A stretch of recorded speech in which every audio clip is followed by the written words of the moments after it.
નમસ્કાર વિદ્યાર્થી મિત્રો આદિ માનવ ધીરે ધીરે પોતાની પ્રોગ્રેસ કરતો રહ્યો. એનામાં વિકાસ, જે માનસિક વિકાસ છે એ ક્રમશઃ વિકસતો ગયો. એમાં વિકાસ થયો. હવે એકલો અતુલો મટીને એક સમૂહમાં રહેવા લાગ્યો. સમૂહમાં રહેતો ત્યારે એને દોરેલી આપનાર કોઈ એક વ્યક્તિ ભૂમિકા ભજવે, જેને આપણે વડીલ તરીકે ઓળખીએ છીએ. તો એ વડીલ એ પરિવારને અથવા એક ટોળાને દોરવણી આપતો. આવા અનેક ટોળાઓને દોરવણી આપવા માટે એક શક્તિશાળી માણસ તૈયાર કરવામાં આવતો. જે માણસ પણ આ ટોળું જે છે, આ પરિવાર જે છે, એને ક્રમશઃ કોઈ કાર્ય માટે દોરતો, કાર્યની પ્રેરણા આપતો, એને પ્રોત્સાહન આપતો. અને આમ કરતા કરતા કેટલાક ચોક્કસ બાબતોનો વિકાસ થતો ગયો. અને એમાંથી એક ખ્યાલ અસ્તિત્વમાં આવ્યો છે મિત્રો, કે આ ટોળાને કેવી રીતે કામ બતાવવું, લોકો પાસેથી કેવી રીતે કામ મેળવી લેવું, કેવી રીતે કામ કઢાવી લેવું, એના માટેની કળા જે છે એને આપણે સંચાલન તરીકે ઓળખીએ છીએ મિત્રો. તો આજે જાત મને જિંદાબાદમાં ફરી એકવાર આપ સર્વેનું હાર્દિક સ્વાગત છે મિત્રો. અને આજે ધોરણ 12 માં સંચાલનનું સ્વરૂપ અને એનું મહત્વ, એના વિશેની આપણે વિગતવાર ચર્ચા કરીશું મિત્રો. વિડીયોને અંત સુધી જુઓ. ગમે તો લાઈક, શેર અને સબસ્ક્રાઇબ કરો મિત્રો. એની નીચે જે બેલ આઇકન છે એને દબાવશો ત્યારે તમારી પાસે નોટિફિકેશન સ્વરૂપે નવા વિડીયો, રોજે રોજ બનતા વિડીયો જે છે આવતા રહેશે મિત્રો. તો આવો સંચાલનના સ્વરૂપ વિશેની ચર્ચા કરીએ.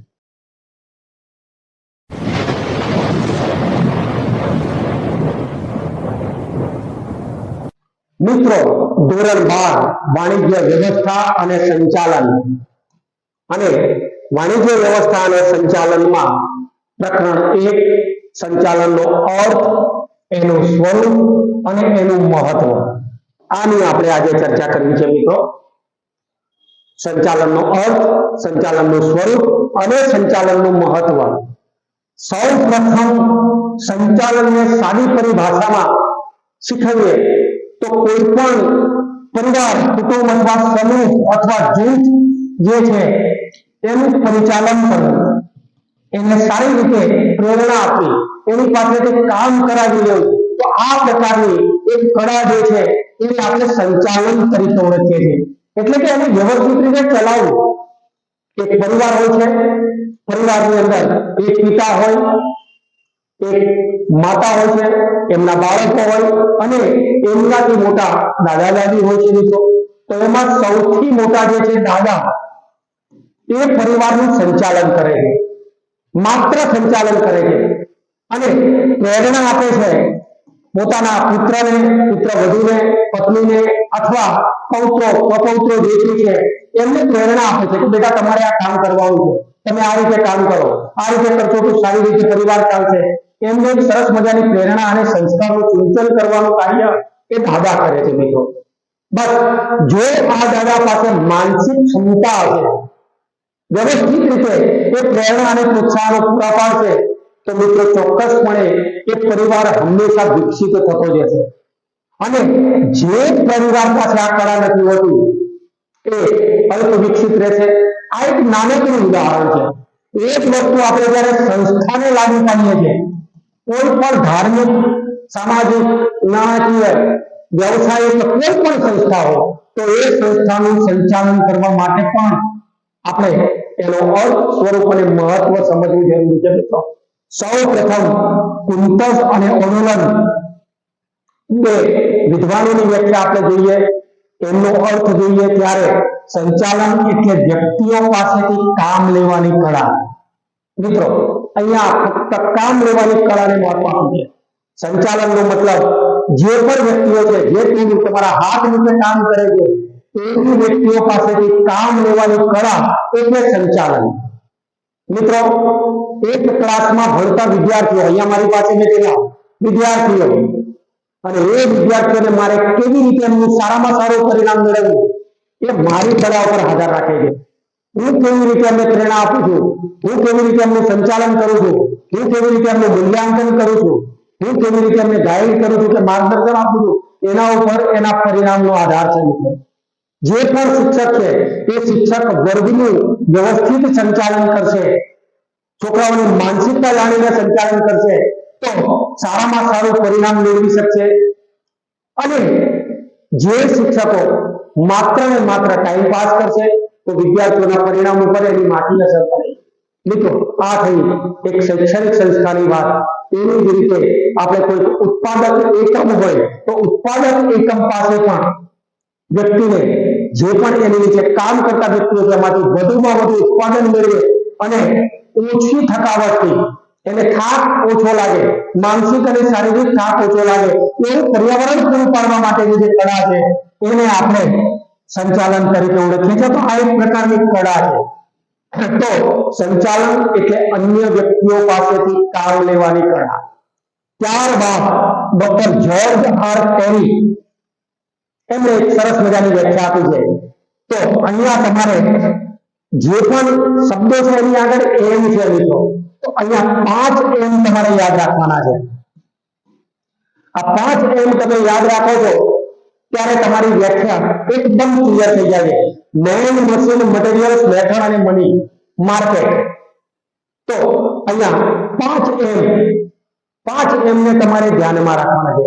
મેન એટલે માણસો, કારણ કે કોઈ પણ કામ લેવાનું છે, કોમ્પ્યુટર પાસેથી કે યંત્ર પાસેથી કામ લેવું હશે તો પણ એનું સંચાલન કરવા તો માણસની જ જરૂર પડશે ને મિત્રો.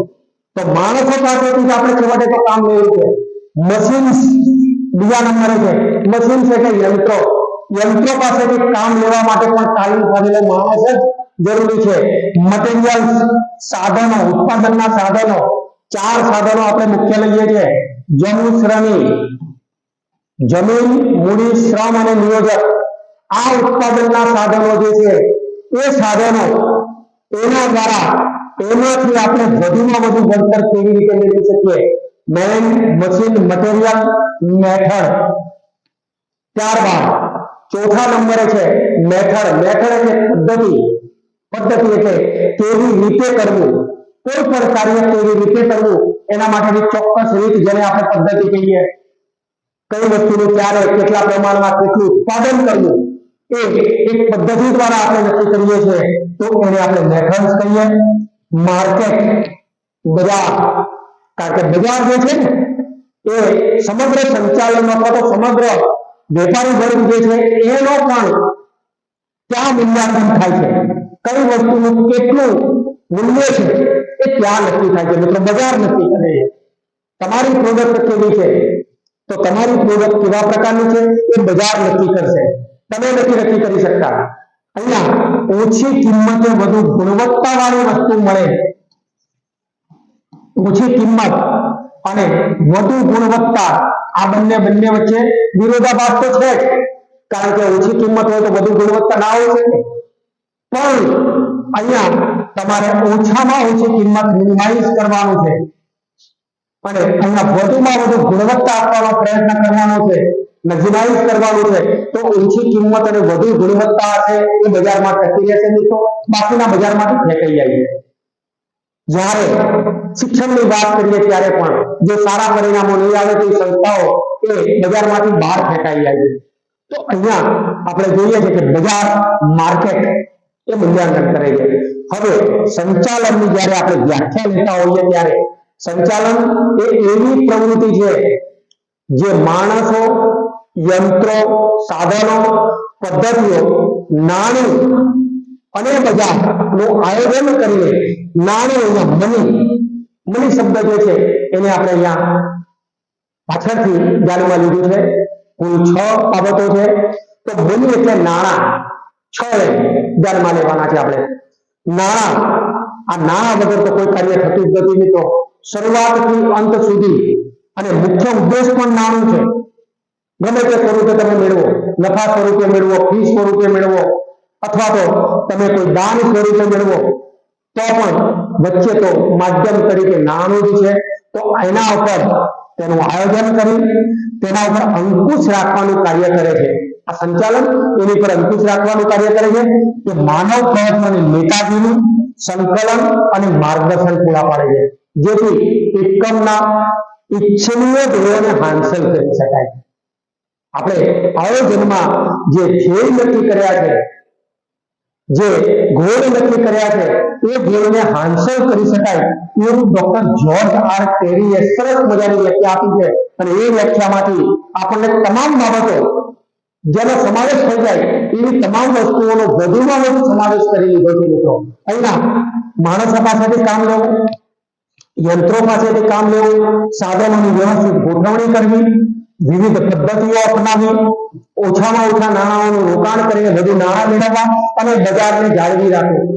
તો આ પ્રકારનું આયોજન કરી તેના ઉપર અંકુશ રાખવાનું કાર્ય કરે એને સંચાલન કહેવાય. કે માનવ પ્રયત્નોને નેતાગીરી, લીડરશીપ પૂરી પાડે છે અને સંકલન એ બધાને એકજૂટ રાખે છે. મિત્રો, પરિવારમાં હમણાં આપણે દાદાનું ઉદાહરણ આપ્યું તો દાદાનું મુખ્ય કાર્ય છે કે પરિવારને એકજૂટ રાખે.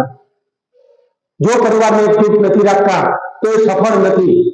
તો એમનું કાર્ય એને એકજૂટ રાખવાનું છે. કેવી રીતે લોકોને ભેગા કરવા છે એ પ્રકારના સામ દામ દંડ ભેદની નીતિ આપણે કહીએ છીએ આપણા શાસ્ત્રો પુરાણો પ્રમાણે. તો એની નીતિ પ્રમાણે કોને કેવી રીતે કંટ્રોલિંગ કરવું, તો એ પ્રકારની ચાઇનાની એક કહેવત પ્રમાણે ચોકલેટ અને ચાબુકની નીતિ, પ્રોત્સાહનની નીતિ, એના દ્વારા સંકલન અને માર્ગદર્શન પૂરા પાડવામાં આવે છે જેથી એકમના ઇચ્છનીય ધ્યેયોને હાંસલ કરી શકાય. આ અર્થ આપણે ધ્યાનમાં રાખવાનો છે મિત્રો. અર્થ કુંતજ અને ઓડોનલ અને ડોક્ટર જ્યોર્જ આર ટેરી આ બંનેની વ્યાખ્યાઓ મિત્રો સરસ રીતે તમારે વિચારી લેવાની છે.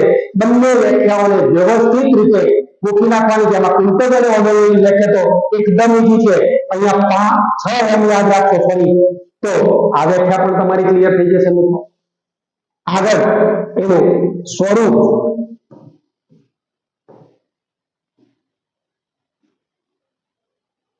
સંચાલન એટલે શું તેના સ્વરૂપ વિશેની ચર્ચા કરો. હવે સંચાલન એટલે શું એ તો આપણે જોઈ લીધું છે, પણ એનું સ્વરૂપ તો સૌ પ્રથમ જે છે પહેલા નંબરનો એ સાર્વત્રિક પ્રવૃત્તિ છે. વ્યાખ્યામાં આનો સમાવેશ નથી થયો પણ છતાં એ સાર્વત્રિક પ્રવૃત્તિ કહી શકીએ આપણે. સંચાલન છે અત્ર તત્ર સર્વત્ર જોવા મળે છે મિત્રો. કોઈ પણ પરિવાર, કોઈ પણ સંસ્થા, કોઈ પણ માધ્યમ એવું જોવા નથી મળતું કે જ્યાં સંચાલન નથી હોતું. 2 થી વધારે વ્યક્તિ ભેગા થાય એટલે સંચાલનનો પ્રશ્ન ઉદ્ભવે મિત્રો. એકાદ વ્યક્તિ છે તો એ વ્યક્તિ વ્યક્તિગત માલિકીની પેઢી પણ એનામાં સંચાલન તો કરવું જ પડશે. કારણ કે એને બજારમાં લોકોની સાથે કામ લેવાનું છે. એના દેવાદારો છે, એના લેણદારો છે, વેપારીઓ છે, ગ્રાહકો છે, સરકાર છે, આ તમામની સાથે એને એકાકી વ્યક્તિએ પણ કામ લેવાનું છે. એ એકાકી પેઢી જે છે એને પણ સંચાલન કરવું પડશે. ભાગીદારી પેઢીમાં ભાગીદારોને વ્યવસ્થિત રીતે માળખું નક્કી કરીને મહત્તમ સાધનોનો ઉપયોગ કરી વધુમાં વધુ જે મિલકતોનું સર્જન થાય, પુનઃ સર્જન થાય એવા પ્રયત્નો કરવાના છે મિત્રો. એ જ રીતે કંપની સ્વરૂપ હોય, સહકારી સંસ્થા સ્વરૂપ હોય, ધાર્મિક સંસ્થાઓ હોય, વ્યવસાયિક સંસ્થાઓ હોય, કોઈ પણ પ્રકારની નાણાકીય સંસ્થાઓ, શૈક્ષણિક સંસ્થાઓ, દરેક જગ્યાએ સંચાલન જરૂરી છે. અને છેલ્લે આપણે લઈએ કે સરકાર, એમાં પણ સારું સંચાલન જરૂરી છે. તો જ એ ફરીથી લોકશાહી વ્યવસ્થાની અંદર ચૂંટાઈને આવશે. જો સારું સંચાલન નહીં કરી શકે તો પબ્લિક અને બીજા લોકો ફેંકી દેશે મિત્રો. તો આ પ્રકારે સાર્વત્રિક પ્રવૃત્તિ છે, હેતુલક્ષી પ્રવૃત્તિ છે, ગોલ ધ્યેય. અહીંયા આપણે જોઈએ છે કે કોઈ પણ એકમની જ્યારે સ્થાપના કરવામાં આવે ત્યારે સૌ પ્રથમ એનો ધ્યેય નક્કી કરવામાં આવે છે. કોઈ પણ પ્રકારનો એકમ હોય એની સ્થાપના કરવામાં આવે ત્યારે ધ્યેય નક્કી કરવામાં આવે છે મિત્રો. અહીંયા પણ આપણે એક ક્લાસની અંદર ધ્યેય નક્કી કરીએ છીએ કે મારે 80% થી તો ઉપર લાવવા જ છે. હવે 100 થી નીચે અથવા 100% આટલામાં મારું રિઝલ્ટ હોવું જોઈએ. આ આપણો એક લક્ષ્યાંક, આ ધ્યેય આપણે નક્કી કર્યું છે અને હું મારા વર્ગનું રિઝલ્ટ આટલું લાવીશ. 80 થી 100% વિદ્યાર્થીઓ 80 થી 100% માર્ક લાવે એવા પ્રકારનું એક ધ્યેય નક્કી કરવામાં આવે. ઉત્પાદન એકમ એ પણ હમણાં જ કીધી રીતે મહત્તમ નફો મેળવી શકે અને ન્યૂનતમ પડતર મેળવી શકે એ પ્રકારનું આયોજન કરે, એને વધુમાં વધુ નફો મેળવાય તો પણ એની જે કર્મચારીઓ છે એ કર્મચારીઓ સારી રીતે કામ કરી શકે, એમને પણ પૂરતું વળતર મળે, તો એવા પ્રકારનું એક સંચાલન છે. આવા એક હેતુ નક્કી કરવામાં આવે છે.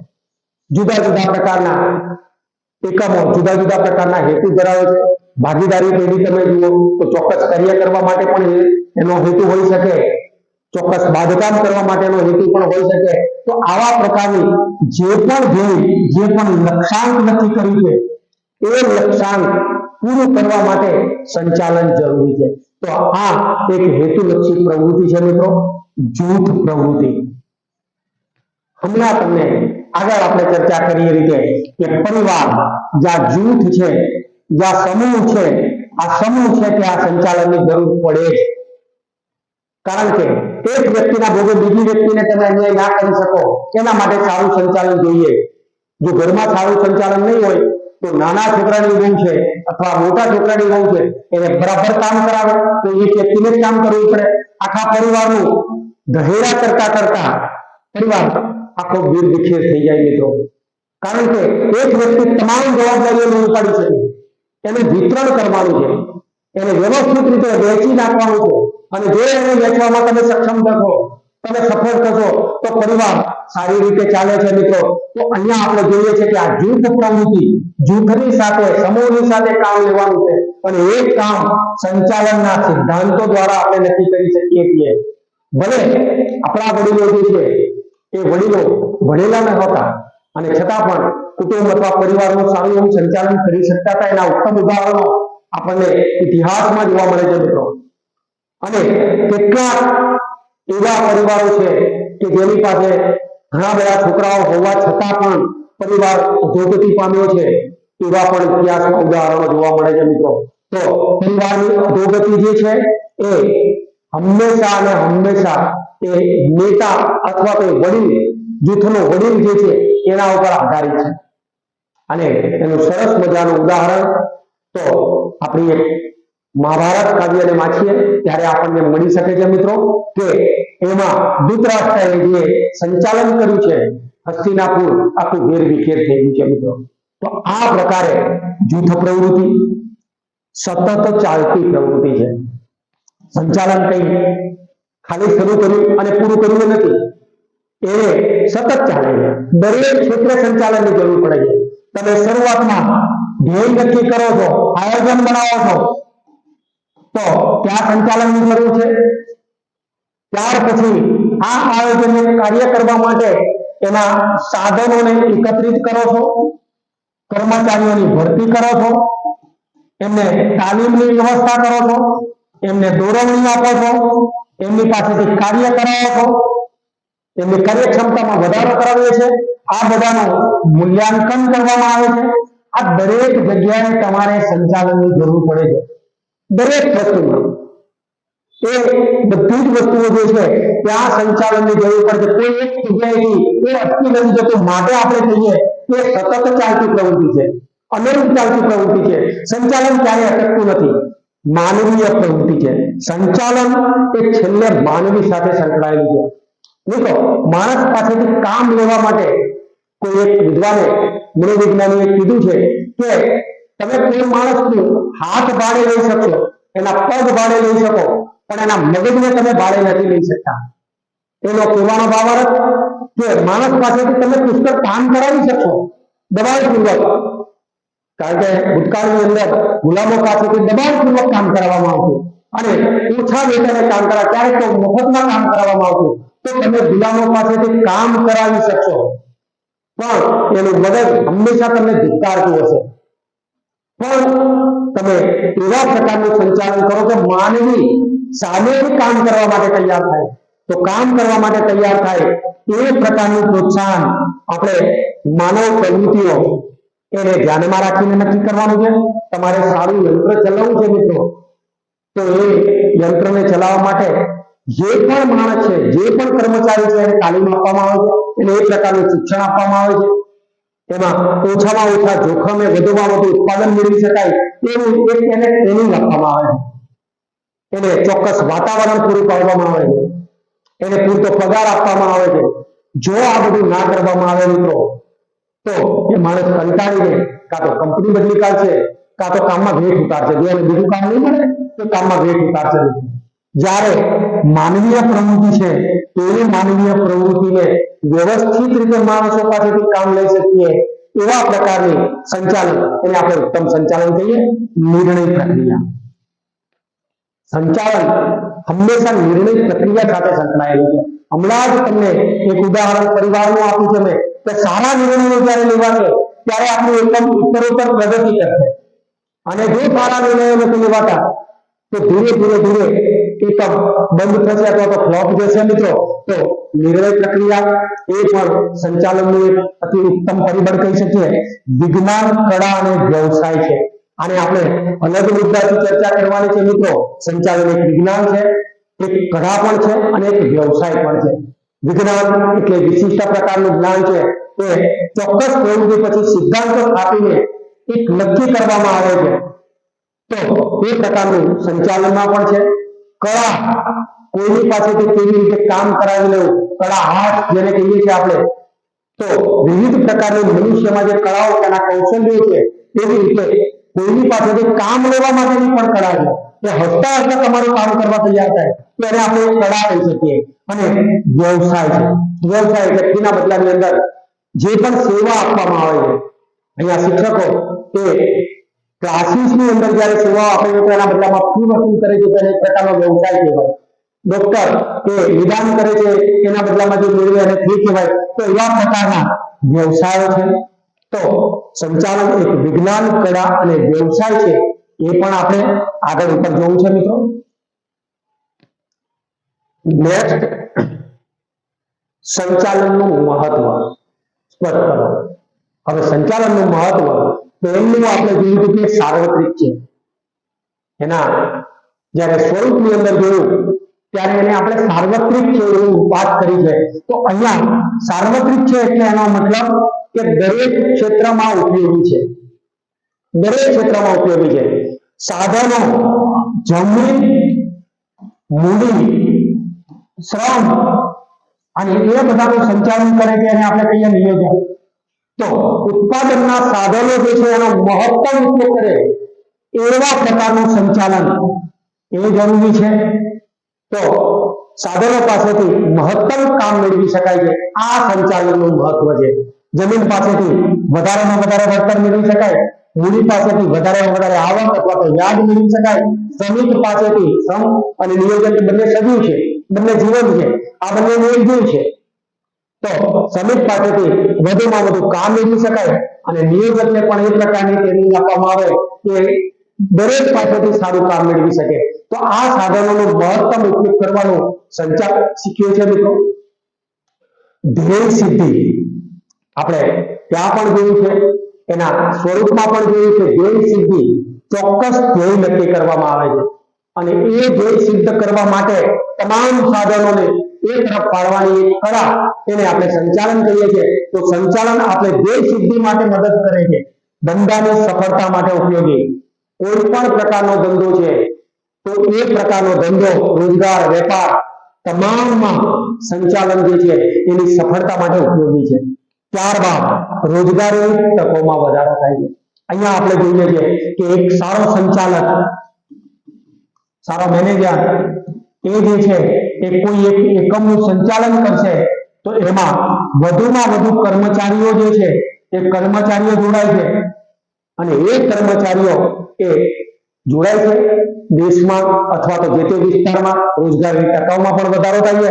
તો જેટલું સંચાલન સારું છે એટલી રોજગારીની તકોમાં વૃદ્ધિ થશે મિત્રો.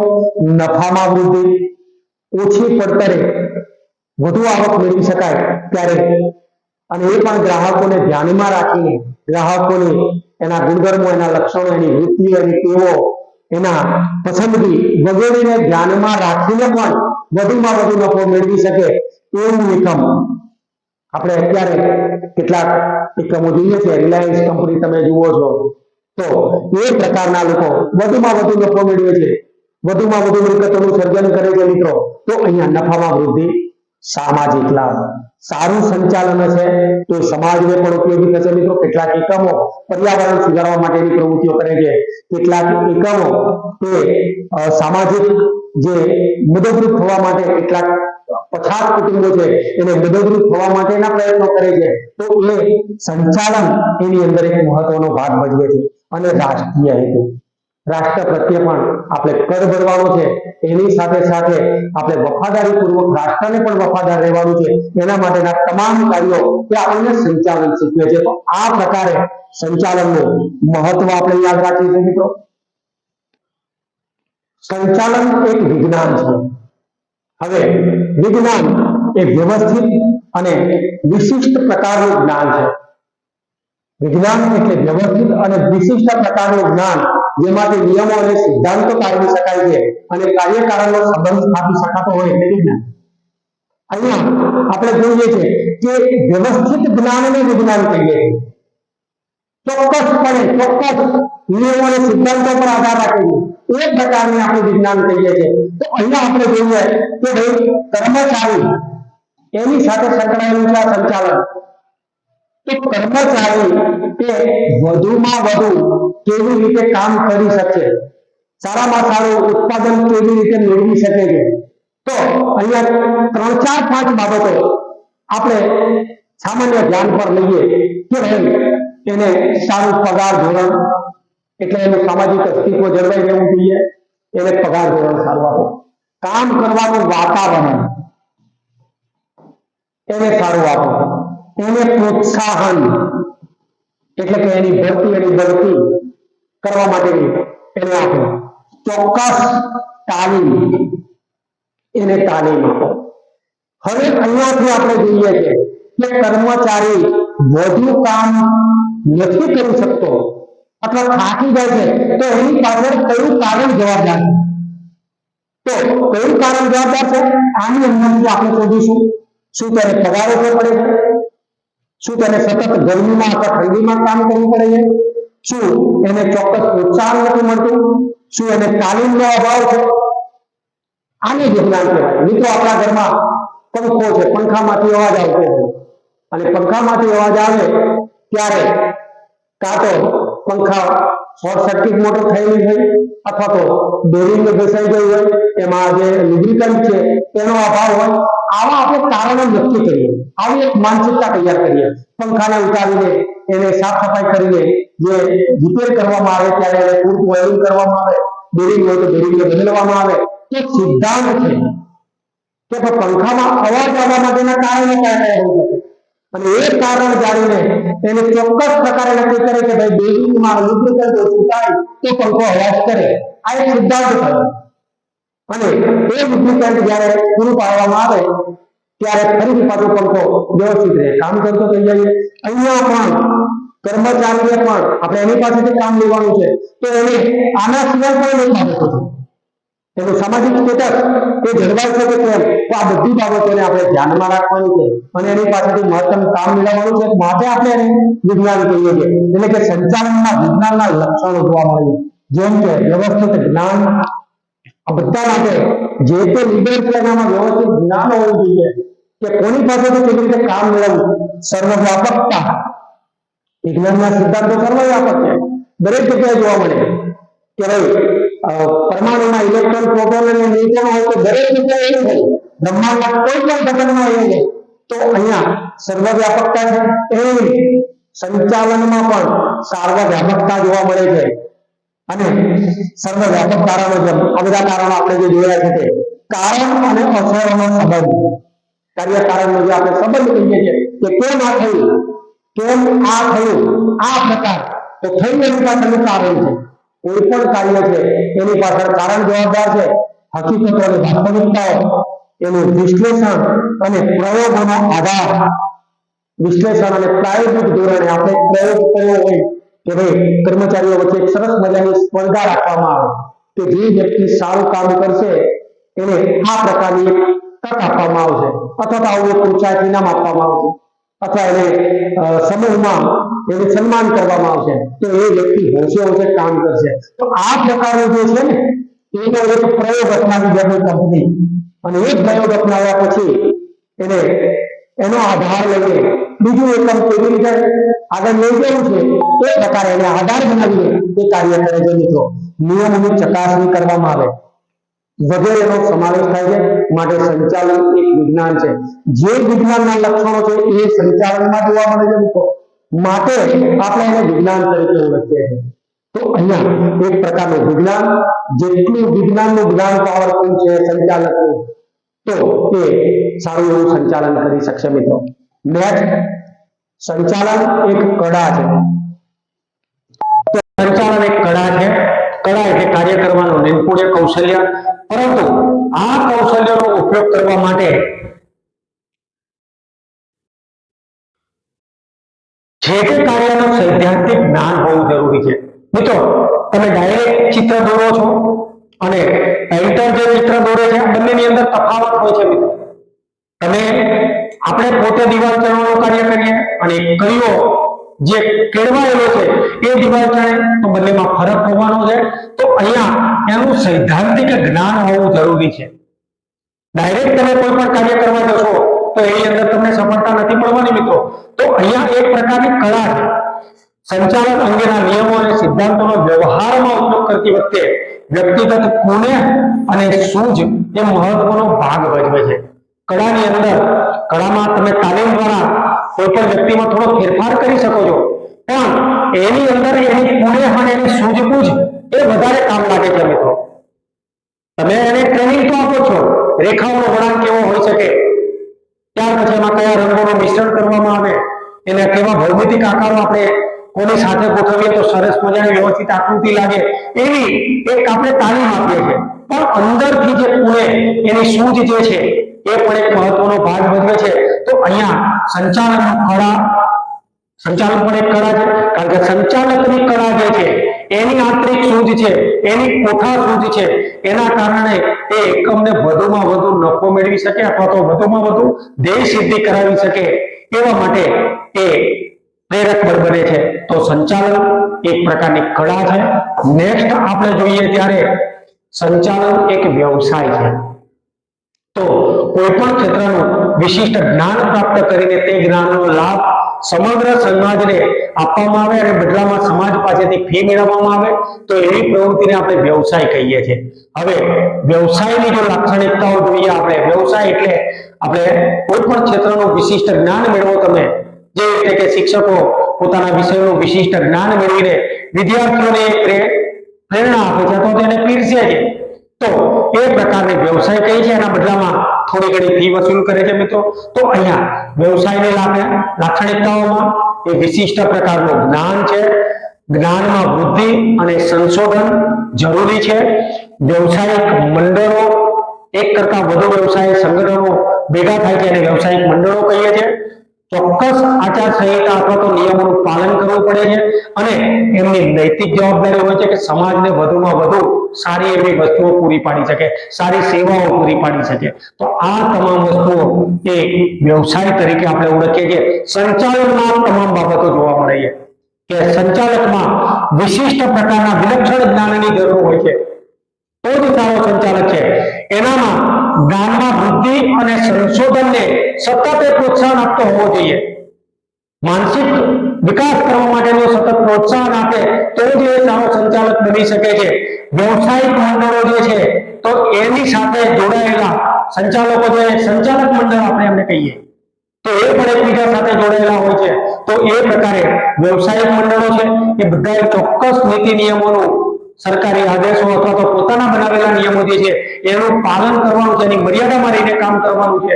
તો એવા પ્રકારના ચોક્કસ આચાર સંહિતાનું પાલન કરવાનું છે અને નૈતિક જવાબદારીઓ એ દરેક સંચાલને અદા કરવાની છે. તો સંચાલનને એ વ્યવસાયના તમામ ગુણધર્મો લાગુ પડે છે. માટે આપણે કહી શકીએ કે સંચાલન પણ એક વ્યવસાય છે. તો મિત્રો, આજે સંચાલન, એનું સ્વરૂપ અને એના મહત્વ વિશે ચર્ચા કરી. સંચાલન કળા અને વિજ્ઞાન છે, સંચાલન એક વ્યવસાય પણ છે.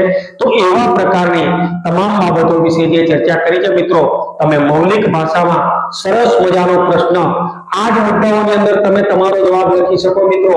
એવા પ્રકારની તમારે ટેવ વિકસાવવાની છે.